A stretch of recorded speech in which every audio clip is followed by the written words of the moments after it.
Imagine ఒక middle class ఫ్యామిలీలో ఒక అమ్మ నాన్న ఇద్దరు పిల్లలు ఉన్నారు. పేరెంట్స్కి ఇద్దరు పిల్లల్ని చదివించేంత స్తోమత లేదు. సో ఎలాగోలా కష్టపడి ఒక పిల్లాన్ని బీటెక్ చదివించాలి, ఇంజనీరింగ్ చేయించాలి అని కుర్రాడు మంచిగా ఒక మంచి ఇంజనీరింగ్ కాలేజ్లో జాయిన్ అయ్యాడు. ఒక మంచి CGPA మెయింటైన్ చేస్తూ 4 years తర్వాత డిగ్రీ సర్టిఫికేట్ని పట్టుకొని బయటికి వెళ్ళాడు. కానీ చేతిలో డిగ్రీ సర్టిఫికేట్ మాత్రమే ఉంది, జాబ్ లేదు. ఎంతో కష్టపడి అప్పు సొప్పు చేసి లక్షలు ఖర్చు పెట్టి పిల్లాడిని చదివించారు. At the end of engineering తనకి జాబ్ లేదు అంటే ఆ పేరెంట్స్ సిచ్యువేషన్ ఏమై ఉంటుందో ఒక్కసారి ఊహించుకోండి. ఇది ఒకటో రెండో ఫ్యామిలీస్లో ఉన్న సిచ్యువేషన్ కాదు, ఆల్మోస్ట్ 10 to 15% ఫ్యామిలీస్ ఇండియాలో ఫేస్ చేసే సిచ్యువేషన్ ఇది. రీసెంట్ స్టాటిస్టిక్స్ ప్రకారం 45 to 50% ఇంజనీరింగ్ గ్రాడ్యుయేట్స్ మాత్రమే జాబ్ రెడీగా ఉన్నారు. So at the same time కంపెనీస్లో కూడా వేకెన్సీస్ ఉన్నాయి. మరి ఇక్కడ ఇష్యూ ఏంటి? స్టూడెంట్ ఫెయిల్ అవుతున్నారా, కాలేజెస్ ఫెయిల్ అవుతున్నాయా, లేదా కంప్లీట్గా సిస్టమే ఫెయిల్ అయిందా? దీన్ని బట్టి మనకైతే ఒకటి అర్థమైంది, కంప్లీట్గా ఎక్కడో లూప్ హోల్ అయితే ఉంది. మనం ఈ వీడియోలో ఆ లూప్ హోల్ ఎగ్జాక్ట్గా ఎక్కడ ఉంది, దాన్ని ఎలా ఫేస్ చేయాలి అనే దాన్ని డిస్కస్ చేద్దాం. స్టూడెంట్ ఫేస్ చేసే ప్రాబ్లమ్స్ అన్నిటిని కూడా డిస్కస్ చేయడానికి ట్రై చేద్దాం. లాస్ట్లో స్టూడెంట్స్కి కొన్ని ఇంపార్టెంట్ టిప్స్ ఇస్తాను, సో వీడియోని ఎండ్ వరకు చూడండి. Hi everyone, welcome back to our folds. ఈ వీడియోని 3 categories పీపుల్ చూడొచ్చు. ఫస్ట్ వన్, ఇంజనీరింగ్లో జాయిన్ అయిన ఫ్రెషర్స్. సెకండ్ వన్, ఇంజనీరింగ్లో జాయిన్ అవ్వబోతున్న స్టూడెంట్స్. థర్డ్ వన్, పిల్లల్ని ఇంజనీరింగ్లో జాయిన్ చేయాలి అనుకునే పేరెంట్స్. ఈ 3 categoriesలో మీరు ఉంటే ఈ వీడియో మీకోసమే. వీడియోని ఎండ్ వరకు చూడండి. మీలో ఎవరైనా కొత్త వాళ్ళు ఉంటే వీడియోని లైక్ చేసి ఛానల్ని సబ్స్క్రైబ్ చేసుకోండి. ఇంకా ఇలాంటి ఇన్ఫర్మేటివ్ అప్డేట్స్ మిస్ అవ్వకుండా ఉండాలంటే నోటిఫికేషన్స్ ఆన్లో పెట్టుకోండి. లేట్ చేయకుండా వీడియోలోకి వెళ్ళిపోదాం. ఫస్ట్ ఆఫ్ ఆల్, ఈ అన్ఎంప్లాయ్మెంట్కి రీజన్స్ ఏంటి అనేవి ఐడెంటిఫై చేయడానికి ట్రై చేద్దాం. మనందరికీ తెలిసిందే టెక్నాలజీ ఈ రోజుల్లో ఎలా ఎవాల్వ్ అవుతుందో. డే బై డే ఎవాల్వ్ అవుతుంది, కొత్త టెక్నాలజీస్ వస్తున్నాయి. పెద్ద కంపెనీస్ కూడా ఈ కొత్త టెక్నాలజీస్ని అడాప్ట్ చేసుకోవడానికి ట్రై చేస్తున్నాయి. ఇక్కడ ప్రాబ్లం ఏమవుతుందంటే, కొత్త టెక్నాలజీస్ అయితే మార్కెట్లోకి ఎంటర్ అవుతున్నాయి, కానీ స్టూడెంట్స్ వాటికి అడాప్ట్ అవ్వట్లేదు. మనకు బీటెక్లో ఉన్న సిలబస్ అంతా కూడా ఓల్డ్ సిలబస్ అయిపోతుంది. 2 years or 3 years ఒకసారి వాళ్ళు రివైజ్ చేసినా కూడా ప్రజెంట్ సిచ్యువేషన్లో day by day technology change అవ్వడం వల్ల, న్యూ అడ్వాన్స్మెంట్స్ రావడం వల్ల మన అకాడమిక్స్ అండ్ కరికులం ఓల్డ్ అయిపోతున్నాయి. సో కాలేజెస్ డైనమిక్గా సిలబస్ని చేంజ్ చేయాలి. సో ఈ చేంజ్ చేస్తే స్టూడెంట్స్కి ఏమైనా యూస్ ఉంటుంది. ఇప్పటి వరకైతే మనకు అలాంటి చేంజెస్ ఏవి లేవు. సో ఇది ఒక మేజర్ లూప్ హోల్ అయిపోయింది. ఇక్కడ మన ఎడ్యుకేషనల్ ఇన్స్టిట్యూషన్స్ కొంచెం ల్యాగ్ ఉన్నాయి, అండ్ ఇండస్ట్రీకి కాలేజెస్కి కొంచెం గ్యాప్ కూడా ఉంది. ఈ గ్యాప్ని ఫిల్ చేయగలిగితే ఖచ్చితంగా ఎంప్లాయ్మెంట్ అనేది పెరుగుతుంది. ఇంకొక major reason for unemployment is most of the students following similar paths. ఈ మధ్య ఇంటర్ కంప్లీట్ చేసిన ఏ స్టూడెంట్ని అడిగినా కూడా ఇంజనీరింగ్ చేస్తా, సిఎస్సిలోకి వెళ్తా, IT సెక్టార్లోకి వెళ్తా, జాబ్ చేస్తా, సాఫ్ట్వేర్ని అవుతా, ఇంజనీర్ని అవుతా, ఎక్కడ చూసినా కూడా ఈ టైప్ ఆఫ్ ఆన్సర్సే ఉంటాయి. సో స్టూడెంట్స్ అందరూ కూడా ఒకే వేలో ఆలోచిస్తున్నారు. ఇది చేయబట్టి కాంపిటీషన్ అనేది ఇంక్రీజ్ అవుతుంది. దీనివల్ల ఏమవుతుందంటే సప్లై అనేది ఎక్కువైపోతుంది, డిమాండ్ తక్కువైపోతుంది. స్టాటిస్టిక్స్ ప్రకారం ఎంప్లాయబిలిటీ అనేది పెరుగుతుంది, కానీ జాబ్స్ డిమాండ్ గ్రోత్ ఎలా ఉందంటే ఇయర్లీ ఒక 2%, 3% పెరిగితే 10% స్టూడెంట్స్ గ్రాడ్యుయేట్ అవుతున్నారు. సో దీన్ని బట్టి మనకు అర్థమయ్యేది ఏంటంటే డిమాండ్ తక్కువ ఉంది, సప్లై ఎక్కువ ఉంది. సో దానివల్ల స్టూడెంట్స్కి జాబ్ లేకుండా అన్ఎంప్లాయిడ్గా మిగిలిపోతున్నారు. ఇంకొక రీజన్ నేను ఫైండ్ చేసింది ఏంటంటే, మనకి యూట్యూబ్లో, ఇన్స్టాగ్రామ్లో స్క్రోల్ చేస్తుంటే వస్తూ ఉంటాయి. IIT హైదరాబాద్లో ఒక స్టూడెంట్, CSE స్టూడెంట్ 1 crore ప్యాకేజ్ని క్రాక్ చేశాడు. IIT ఖరగ్పూర్లో 9 lakhs ప్యాకేజ్ని క్రాక్ చేశారు. సో ఈ స్టాటిస్టిక్స్ని చూసి స్టూడెంట్స్ ఏం ఫిక్స్ అవుతున్నారంటే, CSE అండ్ IT సైడ్కి వెళ్తే ప్లేస్మెంట్స్ ఎక్కువ ఉంటాయి, ప్యాకేజెస్ ఎక్కువ వస్తున్నాయి అని ఆ ప్యాకేజ్ ఫిగర్ మీద ఎక్స్పెక్టేషన్స్ పెట్టుకొని ఇంజనీరింగ్లో జాయిన్ అవుతున్నాం. సో ఇదొక బ్లండర్ మిస్టేక్. అది చాలా తక్కువ మంది స్టూడెంట్స్కి అలా అవుతుంది, ఒక్కరికో ఇద్దరికో. దట్టు IITsలో చదివిన స్టూడెంట్స్ మాత్రమే అలాంటి ప్యాకేజెస్ వస్తాయి. దీన్ని మనం అర్థం చేసుకోవాలి. నార్మల్ లోకల్ కాలేజ్లో చదువుకునే స్టూడెంట్స్కి అంత ప్యాకేజెస్ ఉండవు. ఉంటాయి job opportunities, but that purely depends on students efforts and dedication. So IITలో చదువుకునే స్టూడెంట్స్కి తను ఎంత ఎఫర్ట్స్ పెట్టి, ఎంత డెడికేషన్తో చదివితే ఆ ప్యాకేజ్ వచ్చింటుంది ఒకసారి ఆలోచించండి.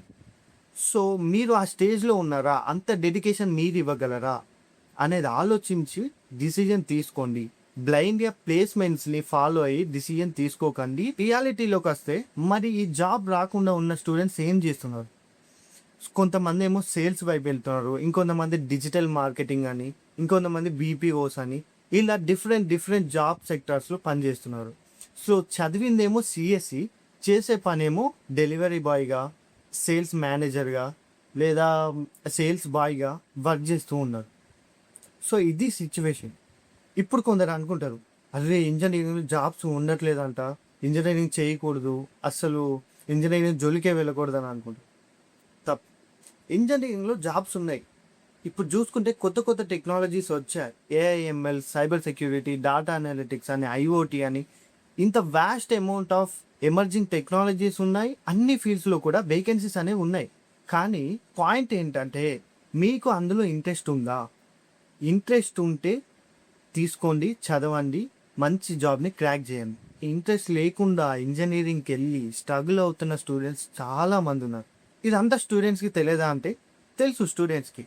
మనం నార్మల్గా ఇన్స్టాగ్రామ్ స్క్రోలింగ్స్లో కూడా చూస్తూ ఉంటాం, సిఎస్సిలో ప్లేస్మెంట్స్ లేవు, డ్రాప్ అయ్యాయి, ప్లేస్మెంట్ పర్సంటేజ్ డ్రాప్ అయింది, అసలు వేకెన్సీసే లేవు కంపెనీస్లో అని. అయినా కూడా స్టూడెంట్స్ ఎందుకు చూస్ చేసుకుంటున్నారు? సిఎస్సిని, ఇంజనీరింగ్నే ఎందుకు చూస్ చేసుకుంటున్నారు? ఇందులో 3 కేటగిరీస్ ఆఫ్ స్టూడెంట్స్ ఉంటారు. ఫస్ట్ కేటగిరీ స్టూడెంట్స్ ఏమో నార్మల్గా ఇంట్రెస్ట్ ఉండి నేను చదవగలుగుతా అని అనుకున్న వాళ్ళు వెళ్తారు. సెకండ్ కేటగిరీ స్టూడెంట్స్ ఆ ప్లేస్మెంట్స్ ప్యాకేజ్ ఫిగర్స్ ఉన్నాయి చూసారా, వాటికి అట్రాక్ట్ అయిపోయి సో దీన్నే క్రాక్ చేయాలరా అని ప్లేస్మెంట్స్ని మైండ్లో పెట్టుకొని ఇంజనీరింగ్ జాయిన్ అయ్యే స్టూడెంట్స్ కూడా ఉన్నారు. థర్డ్ కేటగిరీ వాళ్ళు వచ్చేసి నార్మల్గా మన తెలంగాణలో పేరెంట్స్ ఎలా ఉంటారంటే, పిల్లలు బీటెక్ చదివితేనే ప్రయోజకులు అవుతారు, ఇంజనీర్ అవుతేనే ప్రయోజకులు అవుతారు, సో మనం ఇంజనీరింగే చదివిద్దాం అని ఫోర్స్ చేసి పిల్లల్ని ఇంజనీరింగ్లో జాయిన్ చేసే స్టూడెంట్స్ ఉంటారు. సో ఈ 3 కేటగిరీస్ ఉంటుంది. మరి ఫైనల్గా సొల్యూషన్ ఏంటి? దీన్ని ఎక్కడ ఆపాలి, ఎలా ఆపాలి అనేది ఇప్పుడు మనం చూద్దాం. నేను చెప్పేది ఒకటే భయ్య, మీ గోల్ని, మీ ఇంట్రెస్ట్ని ఫాలో అయిపోండి. ఇంతకు ముందు వరకు స్టూడెంట్స్కి ఎన్నెన్నో గోల్స్ ఉండొచ్చు, కానీ గోల్ని ఫిక్స్ చేసుకోవడానికి ఒక పర్ఫెక్ట్ టైం ఏంటి అని నన్ను అడిగితే this is your perfect time before entering in to your BTech. కొందరికి ఏమవుతుందంటే ఇంతవరకు గోల్ ఒకటి పెట్టుకుంటారు, దాన్ని ఫాలో అవ్వాలనే ఇంట్రెస్ట్ ఉంటుంది, కానీ ఫైనాన్షియల్ సిచ్యువేషన్ వల్ల, ఆ ఫ్యామిలీ సిచ్యువేషన్స్ వల్ల దాన్ని ఫాలో కాలేకపోతారు. సో ఒకసారి మీ సిచ్యువేషన్ అనలైజ్ చేసుకోండి, మీరు ఏదైతే చేయగలుగుతారో దాన్నే టార్గెట్గా పెట్టుకోండి.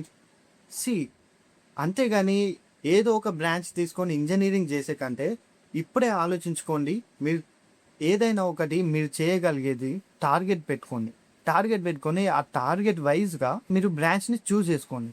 బ్రాంచ్ చూస్ చేసుకొని ఆ టార్గెట్ని రీచ్ అయ్యే విధంగా మీ స్టడీ ప్లాన్ అనేది చేసుకొని. చాలా మందికి డౌట్ ఉంటుంది, గోల్ని ఎలా ఫిక్స్ చేసుకోవాలి బ్రో?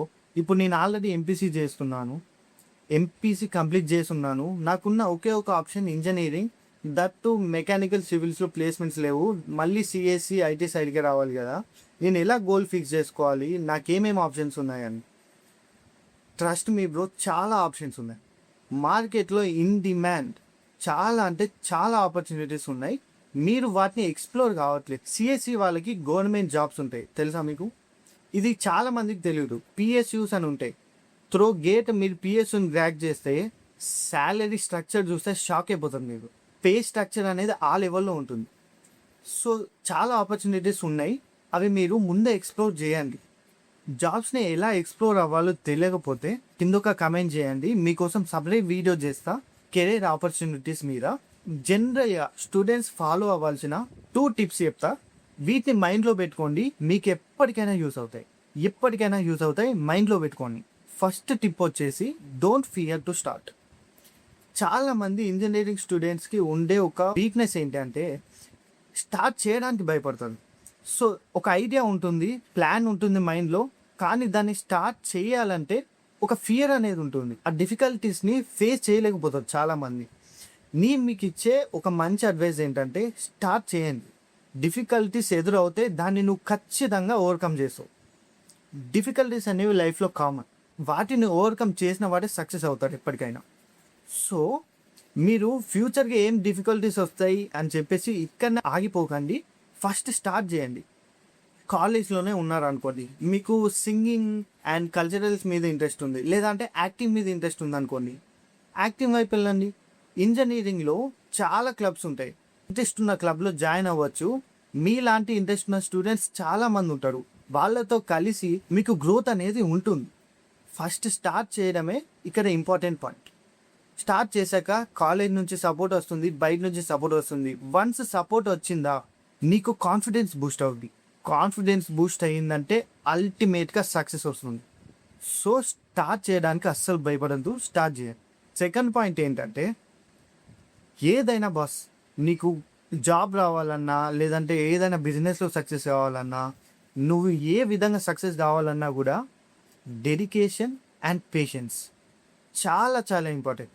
సక్సెస్ అనేది 2-3 డేస్లో వచ్చేది కాదు, చాలా టైం తీసుకుంటుంది. సో నీకు పేషెన్స్ అనేది ఉండాలి అండ్ కన్సిస్టెంట్గా వర్క్ చేసేంత దమ్ము ఉండాలి. ఖచ్చితంగా సక్సెస్ మీద అవుద్ది. ఇంకొందరు స్టూడెంట్స్ ఆలోచన ఎలా ఉంటుందంటే, క్రికెట్ గ్రౌండ్లో ఉండి అరే రేపటి నుంచి చదువుకోవాలిరా, నేను గేట్ క్రాక్ చేయాలి, నేను రేపటి నుంచి చదువుకోవాలి అని క్రికెట్ గ్రౌండ్లో ఉండి అనుకుంటారు. క్రికెట్ గ్రౌండ్లో ఉండి అనుకుంటే జరుగుతుంది అది. ఒకవేళ మీరు చదవాలి అని అనుకుంటే క్లాస్లోకి వెళ్ళి కూర్చోండి, బంక్ కొట్టడం మానేయండి. ఓకే, మీకు ఇంట్రెస్ట్ లేదు అని అంటే ఇట్స్ ఫైన్. ఇంట్రెస్ట్ లేకపోయినా కూడా క్లాస్లో కూర్చోండి, మీకు దేని మీద ఇంట్రెస్ట్ ఉందో అదే చేయండి. క్లాస్లో ఫ్రీ ఫైర్ ఆడతారా, ఆడండి. పక్కన ఫ్రెండ్స్తో ముచ్చట్లు పెడతారా, పెట్టండి. కానీ క్లాస్లో ఉండండి, అది ఇంపార్టెంట్. బుక్ ముంగట పెట్టుకొని ఉండండి, కూర్చోండి. సింపుల్గా బుక్లు ముంగట పెట్టుకొని బుక్ని చూస్తూ కూర్చోండి, చదవకండి. ఎప్పటి వరకు చేస్తారు చెప్పండి ఇవన్నీ? ఏదో ఒక పాయింట్లో మీకు రియలైజేషన్ వస్తుంది. రియలైజేషన్ వచ్చి చదవాలి అన్న ఇంట్రెస్ట్ వస్తుంది. ఆ తర్వాత మిమ్మల్ని ఎవరు ఆపలేదు. సక్సెస్ దానంతట అదే వస్తుంది. సో మీకు ఏది చేయాలనిపిస్తుందో అది ఫస్ట్ చేసేయండి. ఫాస్ట్గా రియలైజ్ అవ్వండి. ఎంత ఫాస్ట్గా రియలైజ్ అవుతే అంత ఫాస్ట్గా సక్సెస్ అవుతారు. చెప్తూ పోతే ఇలాంటివి చాలా ఉంటాయి. వీడియో లెంత్ ఇప్పటికే చాలా లాంగ్ అయిపోయింది.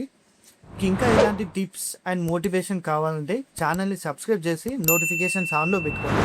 ఇంకా మీకు ఎలాంటి డౌట్స్ ఉన్నా, ఏమైనా వీడియో సజెషన్స్ ఉన్నా కింద కామెంట్స్లో చెప్పండి. That's it for this video. మీకు ఏం చేయాలన్న ఐడియా అయితే వచ్చింది కదా.